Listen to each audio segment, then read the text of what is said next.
Olivier, thanks so much for being here.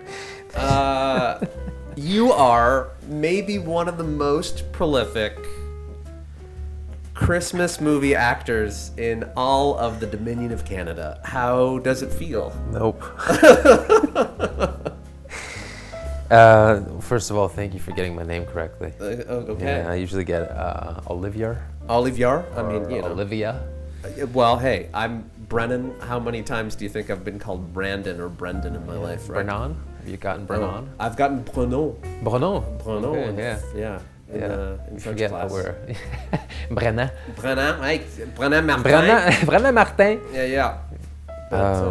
Prolific, yeah. So how many Christmas movies do you think have you done so far? Do I think or do I know? Do you know? Do you have like I a don't tally? know. Do you have a notch on your belt? I don't think so. I think that I might have done like 6. Oh, it's definitely more than that. It is? I think, it is, I think it's got to be like. I was just looking on your IMDb. You're asking me, but you know. Yeah. Well, I don't have the perfect number, but I think it's pushing at least 10. Oh, it's probably. And with all the other Hallmark movies that are not Christmassy, but they're still. Yeah, they're around. Yeah. No, but they're great though. Yeah, I mean, they're great in the sense that. They've allowed me to travel right after. Yeah. They've allowed me to meet some amazing people. Yeah.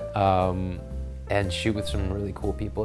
There's this sort of like cool thing where like everyone knows that we're doing this. Yeah. We're just all waiting to meet afterwards and go have a slice of pizza and talk about it. But I especially like doing them in Ottawa. A lot of the teams out there. Because you're from Ottawa originally, right? I was born in Ottawa. Yeah, and born in Ottawa. Same here. Yeah, it's funny how we connected around that. Yeah, right. Yeah, 613, and then left when I was 12 to live abroad. But then I came back and never thought I'd be filming something in the Byward Market. Yeah, right. Do you know what I mean? Yeah. About how amazing these sleigh bells are. Right. These handmade sleigh bells that are they have save the farm. Yeah. Right. This is the perfect cookies and stuff. It's but you get to work with some really amazing people. I got to work with Laura Vandervoort. I got to work with Jocelyn Houdon. I got to work with Catherine Davis. Brittany Bristow. Call the fashion police because I'm saving both our jobs. Dans ce cas, tu n'as pas besoin de moi. Non, c'est pas ce que j'ai voulu dire. Amazing people. Yeah. Amazing people and amazing directors too. So, yeah, I mean it's easy to make and poke fun at them. I think that they can take it too. That's the other thing. Yeah, too. I mean, here's the thing. Is I think originally when I started writing The Friendly Town, I came at them with, I'd just done a couple of Christmas movies. I'd just been the lead in one, and I was like kind of frustrated with it all about how like every attempt to make it feel like something real that you could connect to, there isn't that. But I realized in the end, it's just like, you don't need to watch Tarkovsky when you're folding your laundry. And you know what? It's true. Fun. It's true. Someone told me, they're great for people, and I say this with all respect and seriousness. That she found out that they were great for people who were going through heavy PTSD. Yeah. And you know what? If that's the truth, then I'll make as many as I need to make, because if there is a value to them in that sense, keep making them. You're right. Yeah.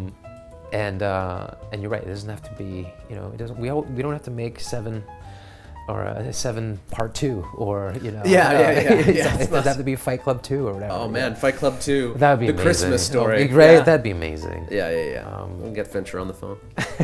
But so you were one of the lovely people who were willing to read the script. Thanks so much. Yeah. And it makes fun of Christmas movies, but it's also a Christmas movie in itself. It's like an Inception. It's like where does the comedy start and the reality end? And I had the same idea. The only reason, how people are always saying like, oh yeah, well I thought about that too, but you actually did it. And so when I read it, I was like, this is exactly what I could have written this. I didn't, but I could have written this. And I was well, first of all, I was honored that you asked me to read it, and second, I connected with the script immediately. I was like, this is it. You're getting all the stuff from the universe, and you're not.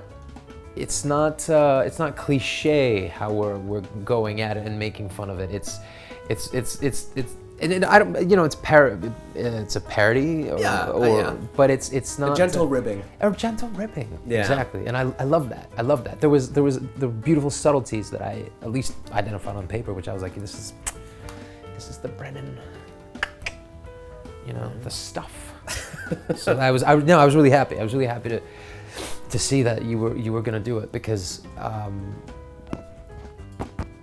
lot. I was just waiting to see when this was going to happen, and I'm glad that you're making this happen because there are so many opportunities for these types of movies. Well, I mean, I think that's the fun thing. Is like, and originally I wrote it because like yourself, I've been in a few of these Christmas movies, and they're fun, and it's nice to get a paycheck once in a while for acting. Yeah, especially hard now for Canadian actors in for lots of different reasons. Let's not go down that. Yeah, right? Let's not go. It's not. I mean, this could be like a Barbara Walters. We both start crying. For me, it was just like, oh, okay. Well, what's a fun way to connect with people? Have a fun shoot. Lucky that I know lots of people like yourself who have worked on lots of these Christmas movies, and maybe think that this would be not only cathartic for the audience, but cathartic for the actors who are, even sometimes we feel stuck in these Christmas movies. Absolutely. Over and over So we would get to show what we're actually made of. Yeah. And that's fun. But to that same audience. Hopefully. Exactly. Right? And notice and have the rest of the world notice that we're not scaring them away, that they can take it. I think acting, to be fair, for Christmas movies is some of the most difficult acting hands down you have to do. Hands down. Because it's really, I have to be angry for her because she's from the city? Yes. Can I get any motivation here? No, you're angry because you're from the small town and you don't like the city girl. It's like, okay, but I'm eventually going to fall in love with her and I think she's gorgeous, right? Yes. Go for it. And, And anger is not usually an emotion that we allow within the scope of said movies. Yeah. So it's interesting how, if I could get angry, that'd be nice. But it's angry. Yeah. Oh shucks. I did the wrong thing once. So I was auditioning for the lead of some Christmas movie. Nice. And I'd watched Barbra Streisand's amazing directed movie, Yentl, the night before. You ever seen it? No, I haven't. Mandy Patinkin is in it, and he is volcanically angry in this movie. Stay away from me, please! And I had this Christmas audition the next day. And I'm like, I'm going to Mandy Patinkin this. I had an app that was more commercial, and she had an app that was more for the artsy, hand-created things, and I just yelled at her. And then the director's like, this is great. I want you to be the lead in the movie. And then, of course, the network's like, no way. No, there's no way. Yeah. The amount of times I've delved into the depths of my own emotional piano and just been like, I got it. Start rolling. I got this. Yeah. And they all got kind of nervous because it's time to roll, and I deliver it, and they're like, that was nice. I'm gonna need the Hallmark version now. Yeah. It's almost like they allow you to have that cathartic moment because we have time. Just let them get it out, and then we'll use the Hallmark version. Of course. So it's like the abscess needs to. Yeah. Do you get a lot of people speaking to you on the street? Do people say like, "Hey, I saw you in Christmas Mystery Murder," or "I saw you in"? Oddly enough, it's happened a couple of times. Yeah. I never thought it would actually. Yeah. But it happened a couple times. It happened a couple times in the old port of Montreal. Okay. Yeah. Interesting. Yeah, and they said, "Hey, you were great in Romance with a Twist." I was like, "How do you know about that?" It's nice, but otherwise I'm incognito. Like it's, and I kind of enjoy that, honestly. Yeah. For sure. we get, as you said, we get what we get when we make these, and then we just get to do them again. And it's not like you can't go eat at the restaurant and be like, oh my God, it's Brennan Martin from A Corgi Christmas 15. Like it's, coming out soon. 2026. Exactly. Yeah. Right. I think that it could happen. Yeah. No, it's only happened to me a couple times. Okay. And cool. And that's the thing. I think thing that made me laugh actually is the last time I was doing TIFF, I was just in line with somebody from Saskatchewan. I just shot a Cowboy Christmas in Saskatchewan. Okay. And I was talking, I just did a movie out there, blah, blah, blah, blah, blah. And then the person behind us is like, what? You're in a Christmas movie? Tell me about the Christmas movie. She was one of the heads of the Santa Barbara Film Festival. And she's like, It's a good film festival. I love Christmas movies. Tell me what it is. And she wrote it down. My mentor tells me, you get to work.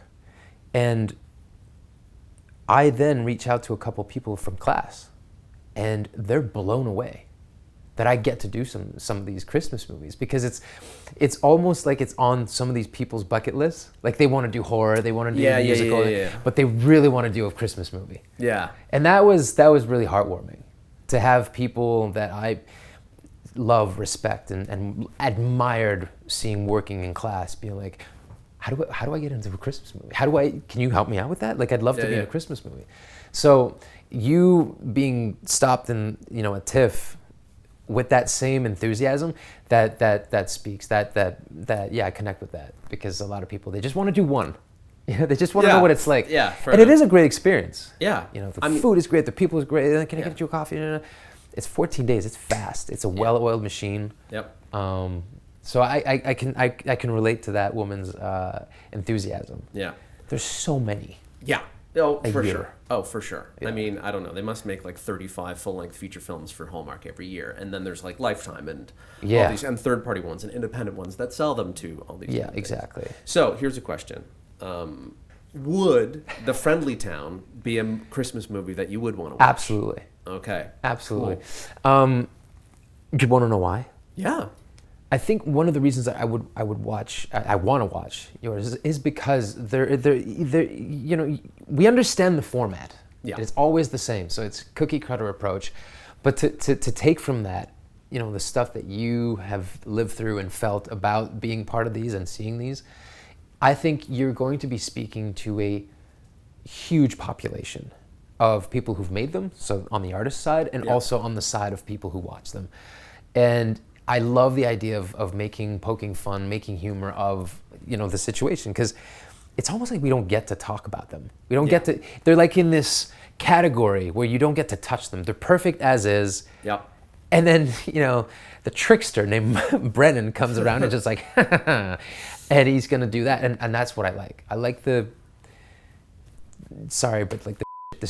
stirring aspect of it. Oh man, you know what I mean? Like, this is my life recently. Yeah, I'm trying to stir it as much as I can. do you know what I mean? Like I'm surprised it hasn't been done yet. And there might be like a mafia that will like come down on you, like from the get my legs broken the by underbelly Hallmark. of like the Hallmark world. Yeah, like, right. I for future reference, I am of sound mind. I have zero suicidal thoughts. If I do end up somewhere, check with Hallmark, see what they've done. You're trying to make fun of Hallmark, say? Yeah, right. Yeah. For some reason, they're from like the 20s. Yeah, but cool. I'm trying to think of anything else we would ask, but this has been great. Okay, here's a question. Why should someone contribute to The Friendly Town? Because we're poor. We're poor actors. No, I think it's just time. I've been following a lot of really cool indie artists. Jimmy Cummings being one of them. A huge fan of his work, and Matt Johnson as well, who's a fellow Ontarian, I believe. Yeah, from Toronto. From Toronto, yeah. Just one TIFF. Yeah, exactly. Yeah. And there is so much to be said, and we are figuring out, thanks to all this technology that now is in our pockets even, how to tell stories, and there's really good stories to be told. And if you want to hear these stories, you gotta pay for them. We gotta stop thinking things are just gonna come our way for free. For free, yeah. You know? And it's not a lot.